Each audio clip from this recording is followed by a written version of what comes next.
En el corazón de la península ibérica, ocultos entre colinas verdes, viejas fortalezas y pueblos de piedra, aún viven los ecos de una de las órdenes más poderosas, misteriosas y legendarias de la Edad Media, los Templarios. Este es un viaje a través del tiempo y la historia, por dos enclaves que no solo compartieron su escudo y sus ideales, sino también secretos, rutas ocultas y un destino trágico.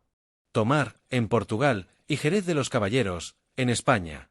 Dos ciudades separadas por montañas y siglos, pero unidas por la misma cruz, la del Temple. Tomar se podría considerar la capital templaria de Portugal. No es solo una ciudad. Es una fortaleza de piedra, historia y mito. Fue fundada por Gualdín País, uno de los más célebres caballeros templarios de la historia, cruzado veterano en Tierra Santa, que trajo consigo el espíritu de Jerusalén y lo sembró en Portugal. En 1160, el rey Afonso Enríquez le concedió estas tierras como recompensa por su lealtad y valentía. Gualdín País no tardó en alzar una fortaleza inexpugnable sobre una colina, el castillo de Tomar. Allí mismo, inició la construcción de un lugar sagrado, estratégico y enigmático, el Convento de Cristo.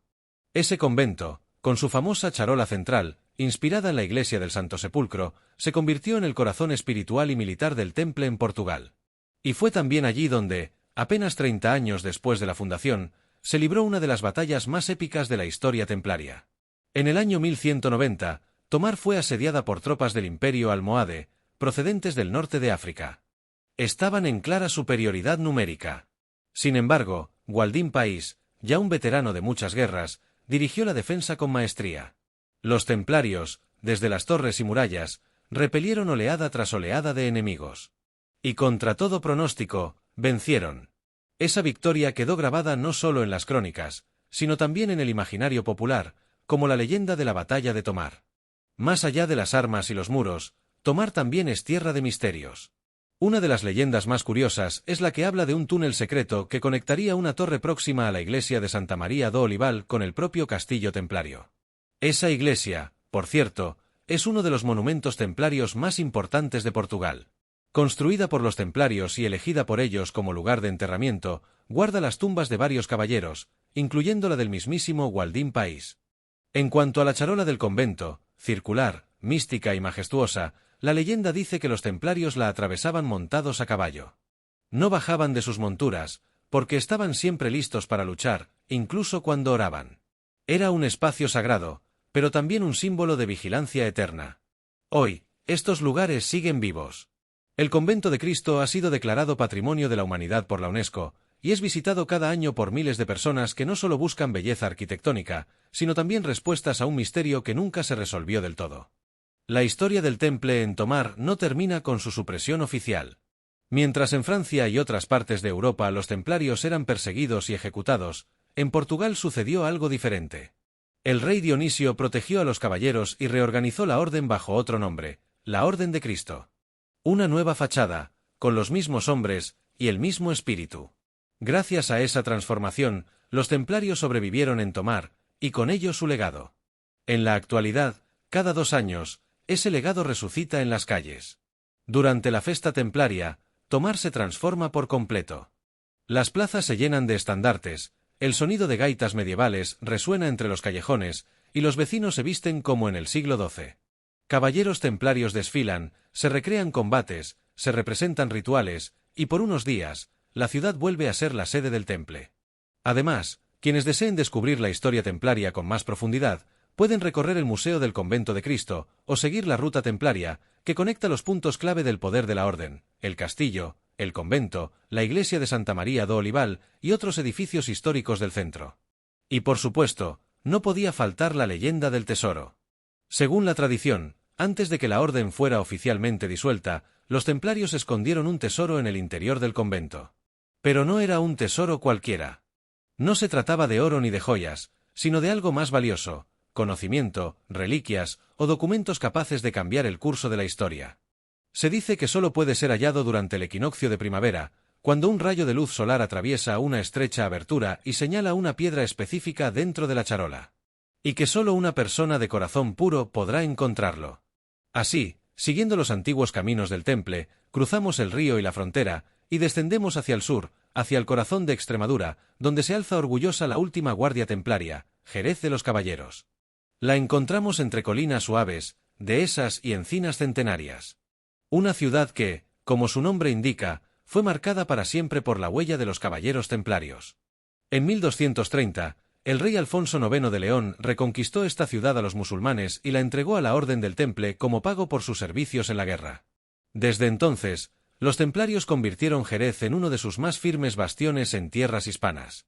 Fortificaron la ciudad, trazaron nuevas rutas, reforzaron las murallas y establecieron su cuartel general en la Alcazaba, una fortaleza árabe reconvertida en castillo cristiano. En el interior del castillo se alza una torre robusta, alta y silenciosa, la Torre del Homenaje. Pero aquí no se la conoce por ese nombre. Aquí todos la llaman la Torre Sangrienta. El porqué de ese nombre se encuentra en uno de los episodios más oscuros de la historia templaria en España. En 1312, cuando el Papa Clemente V disolvió oficialmente la Orden del Temple por presiones del rey Felipe IV de Francia, los templarios fueron perseguidos, arrestados y ejecutados. Pero en Jerez, los caballeros se negaron a rendirse. Resistieron hasta el final. Y cuando fueron finalmente capturados, se dice que fueron decapitados en lo alto de la torre, uno por uno. Desde entonces, ese lugar es símbolo de traición, de tragedia y de fidelidad inquebrantable. El nombre de Torre Sangrienta quedó grabado en la memoria del pueblo. Y hay quienes aseguran que, en noches de octubre, el viento trae consigo el sonido de cadenas, pasos y susurros. Pero entre todas las historias que sobreviven en las calles de Jerez, hay una que se susurra con especial respeto. Es la leyenda de los tres silbidos.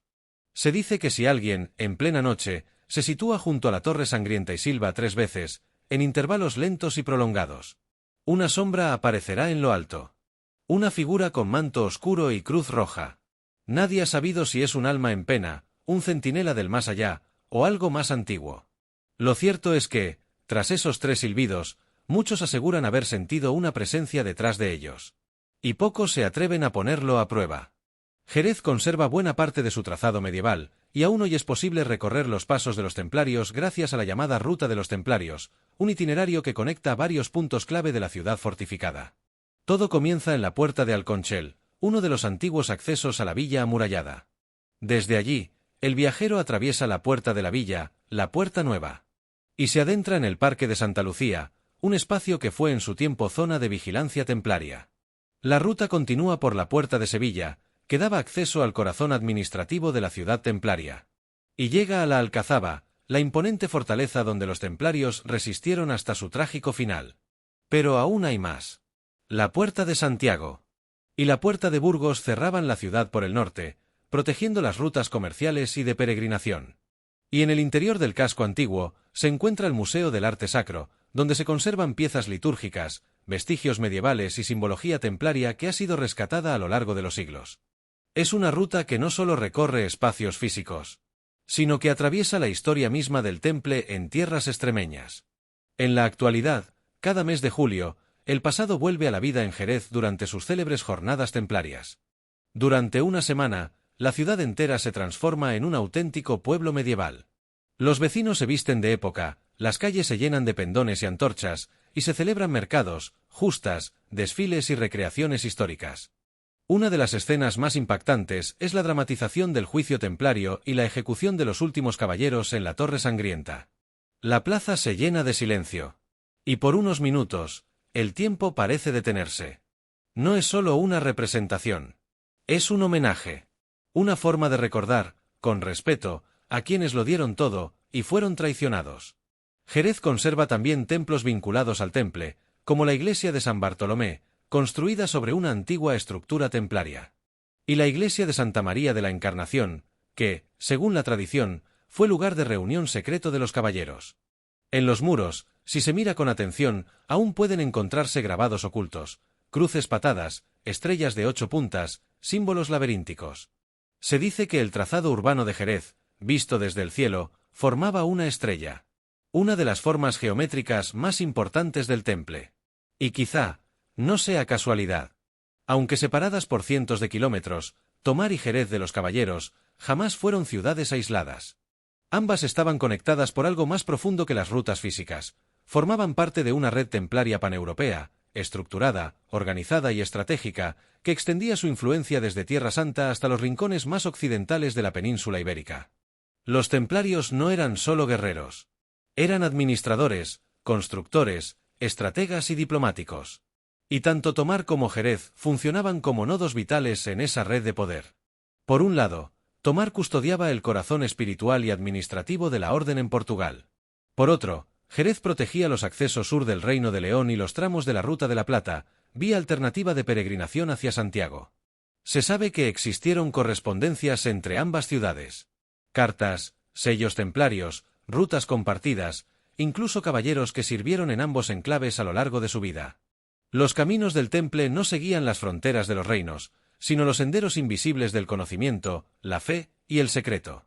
Cuando llegó la persecución, muchos templarios de Castilla y Aragón huyeron hacia Portugal, donde encontraron refugio en Tomar. Allí, bajo la protección del rey Dionisio, la Orden del Temple fue disuelta, pero no destruida. Fue transformada, renombrada y legalizada como la Orden de Cristo. Los mismos ideales, los mismos símbolos y los mismos hombres, bajo una nueva bandera. Así sobrevivieron los secretos del Temple. Y con ellos, su influencia perduró durante siglos, transformando no solo la historia de Portugal, sino la del mundo entero. Pasado más de un siglo desde la caída oficial del Temple, un joven marino portugués recibía una misión que cambiaría el rumbo de la humanidad: encontrar una ruta marítima hacia la India. Ese hombre era Vasco da Gama. Y no era un explorador cualquiera. Era miembro de la Orden de Cristo, la heredera directa del Temple. En sus velas ondeaba la cruz roja templaria. No era solo un emblema decorativo. Era un mensaje al mundo: el Temple seguía vivo, y estaba listo para conquistar los mares. Desde Tomar, Vasco da Gama partió con mapas, conocimientos astronómicos y saberes náuticos transmitidos por generaciones de caballeros. Muchos de esos conocimientos eran secretos conservados en la biblioteca de la Orden. Y así, navegando bajo el símbolo del Temple, llegó a la India. Y luego a África. Y más allá. Pero esto es otra historia diferente. La cruz templaria, que una vez brilló sobre los muros de Jerusalén, ahora flameaba en los océanos del Nuevo Mundo. Los templarios dejaron su huella en la historia. Pero en lugares como Tomar y Jerez de los Caballeros, esa huella sigue viva. Está en sus calles, en sus piedras, en sus leyendas. Y si algún día visitas estas tierras, no te sorprendas si sientes que el pasado aún respira. Si has disfrutado este viaje por el legado templario, no olvides dejar tu like, suscribirte al canal y activar la campanita para no perderte nuevas historias. Y cuéntanos en los comentarios: ¿crees que los templarios realmente desaparecieron o simplemente cambiaron de rostro? Nos vemos en la próxima aventura. Que la historia te acompañe. ¡Hasta la próxima!